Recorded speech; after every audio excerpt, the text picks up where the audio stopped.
We choose razors for the convenience, but sometimes fear of razor bumps and ingrown hair hold us back. Today I'll be taking you through 6 handy tips and tricks so you can bid goodbye to razor bumps and ingrown hair.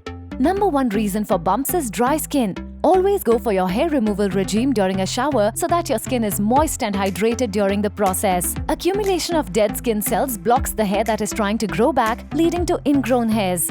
Use a scrub to exfoliate gently and remove the layer of dead skin cells, preferably once every week before using Venus. Also, using the right grooming product goes a long way. I recommend the Gillette Venus Breeze, which I have been using for years now. It comes with built-in gel bars that have avocado oils, providing moisture for a smooth glide. Often we don't get the direction right, and this can cause irritation to the skin.